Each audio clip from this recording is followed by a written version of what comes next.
Вітаю! В ефірі програма антикорупційних розслідувань «Наші гроші». Мене звуть Денис Бігус. Є у Петра Порошенка спортклуб «П'ятий елемент». Величезний фітнес-містечко. А стане ще більшим, тому що ось-ось значно розшириться.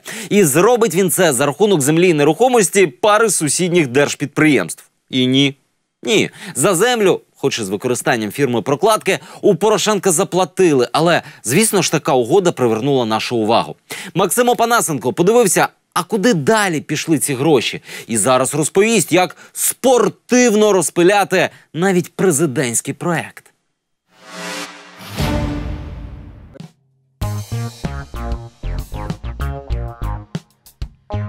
Це президентський спортивний клуб, причому президентський в прямому значенні цього слова, бо кінцевими бенефіціарами «П'ятого елементу» є Петро Порошенко та його соратник і нардеп Ігор Кононенко.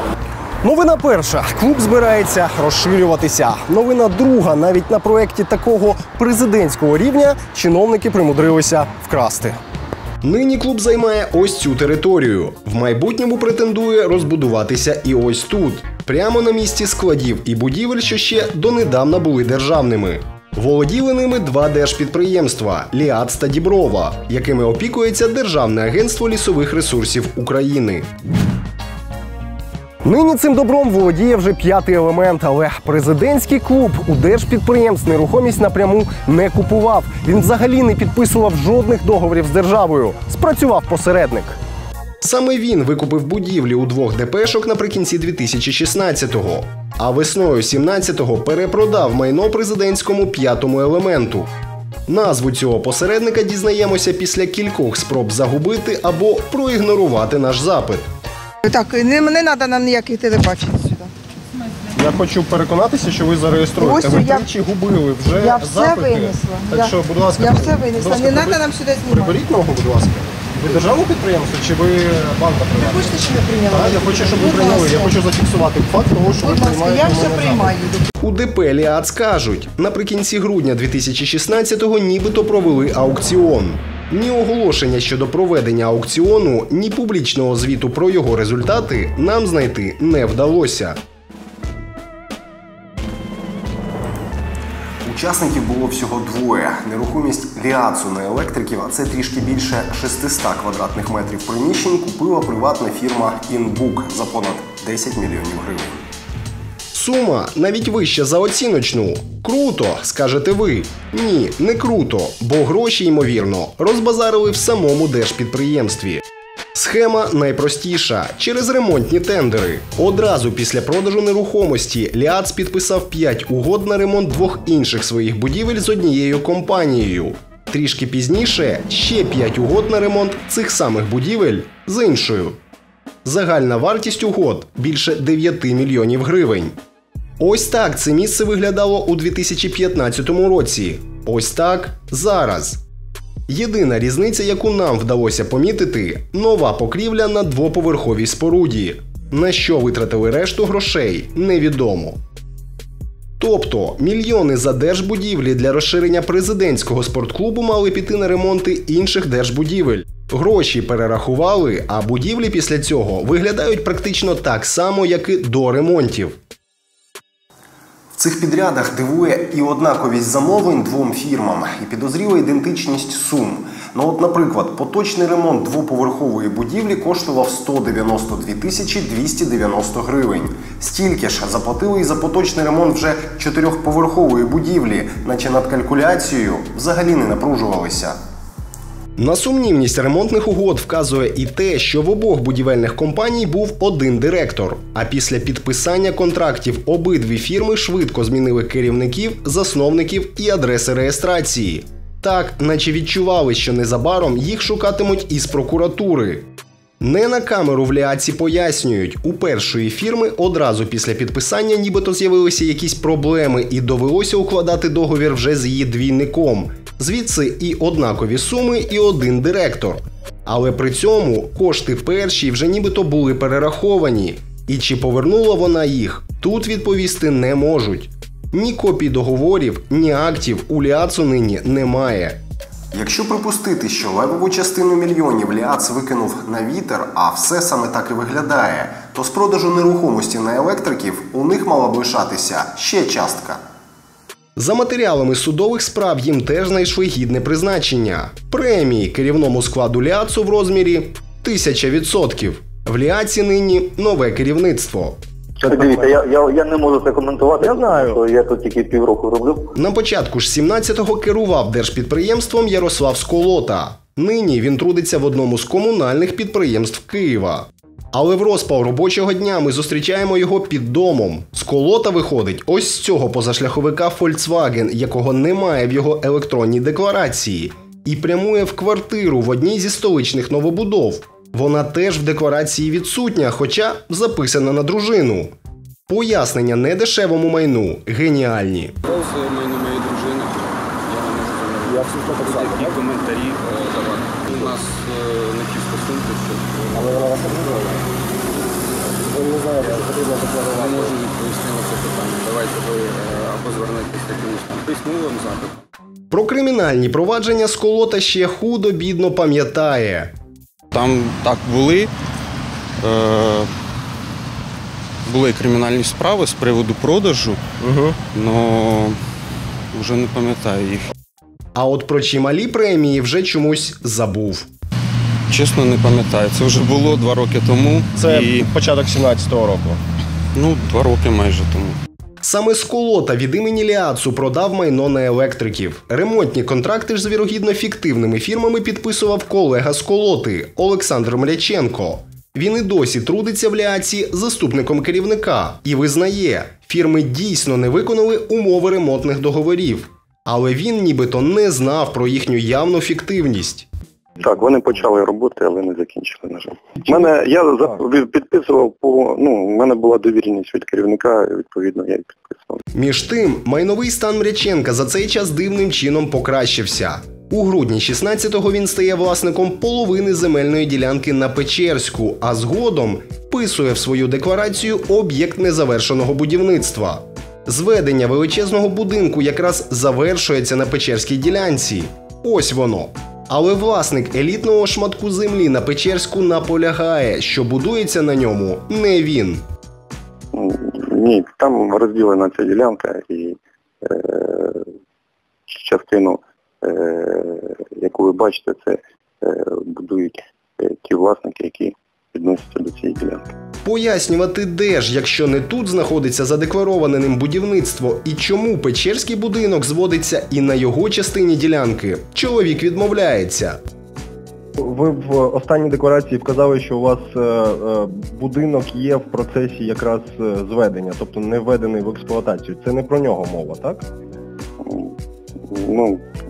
Я ж вам відповів на ваше питання. Ви не є інвестором цього будівництва в тому числі? Я вам відповів на ваше питання.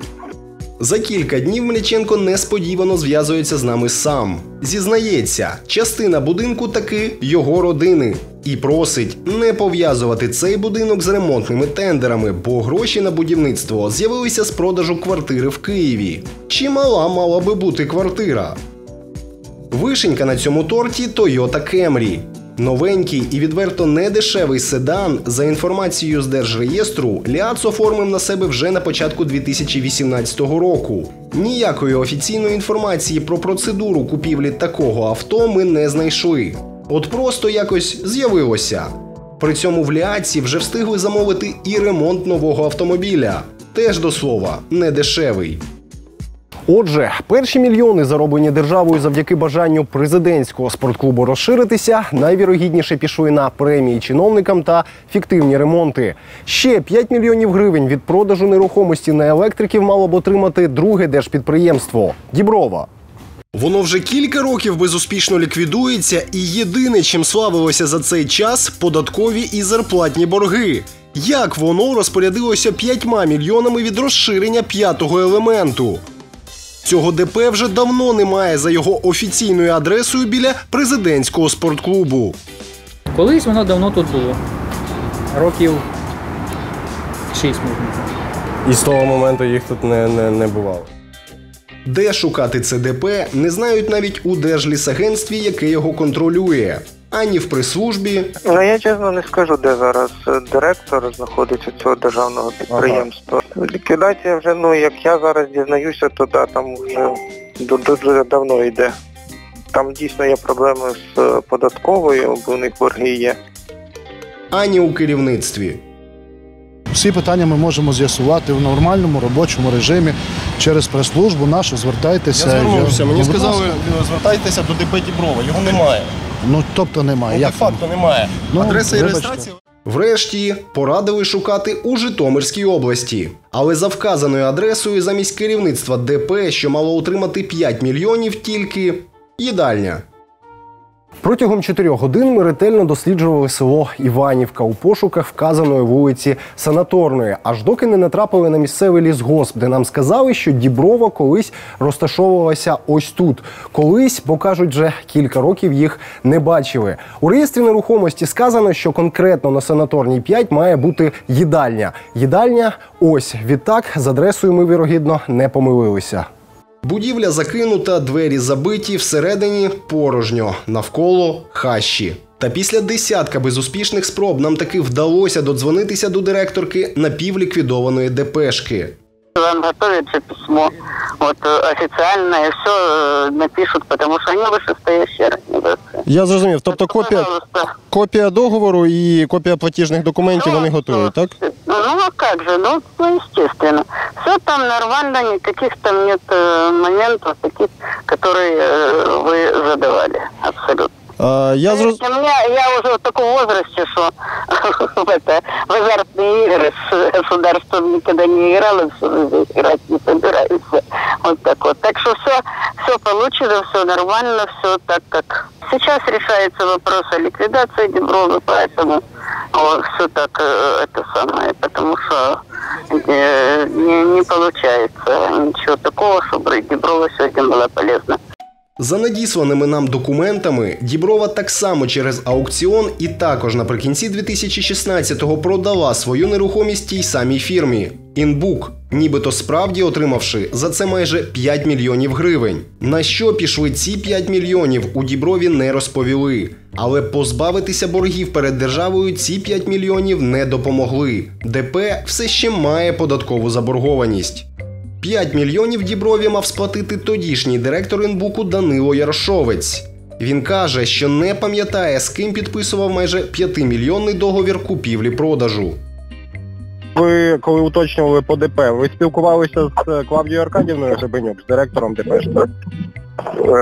Ні, не знаю. Не пам'ятаю Клавдію Аркадівну. Однак переконує, що гроші ДПшці платив. За моєю інформацією, жодної заборгованості, особливо перед державними підприємствами, не виникало. І посередник Інбук, і його екс-директор Ярошовець тісно пов'язані з колишнім заступником міністра оборони В'ячеславом Кредісовим. Кредісов свого часу мав бізнес-зв'язки з родиною нинішнього міністра енергетики та вугільної промисловості Ігоря Насалика. Донедавна Кредісов також був помічником нардепа від президентського БПП Анатолія Матвієнка. Це може свідчити про невипадковість операцій з нерухомістю. Обидві частини нерухомості, куплені Інбуком у держпідприємств, в один день, 23 травня 2017-го, були продані президентському спортклубу. Інбук швидко змінив власника і адресу реєстрації. Нині на цьому місці – будівництво. Його діюче керівництво телефоном говорити відмовляється і радить надсилати всі питання поштою. Фірма-посередник, що виконала свою місію, схоже, просто припинила діяльність. Вони просто зникли взагалі тепер, їх немає фізично, вони не існують. Естественно. Так що тут це понятно було ще спочатку, що їх потім не буде. Для чого був потрібен посередник? Вірогідно, аби спортклуб міг надіслати нам ось такого листа, у якому стверджується, що жодних договірних стосунків з державними підприємствами у клубу не було. При цьому спортклуб ще у 2016-му точно знав, що буде розширюватися. Схема розширення міститься у детальному плані території Рибальського півострова, який Київрада затвердила 2 роки тому. Вона ж вже встигла проголосувати за передачу частини землі під свіжопридбаною нерухомістю в оренду спортклубу, бо Діброва, виявляється, не лише продала нерухомість, але й написала заяву про відмову від користування ділянкою. Відтак, «П'ятий елемент» отримав майже пів гектара землі вартістю у понад 7 мільйонів гривень на 15 років під 3% річних. Ця історія дуже показова і не лише через не дуже прозорі механізми продажу державного майна, а й через те, що якщо чиновникам вдається невідомо куди подіти мільйони гривень, отримані від фактично президентського проекту, то можна лише здогадуватися, що відбувається, коли мова заходить про менш публічні оборудки.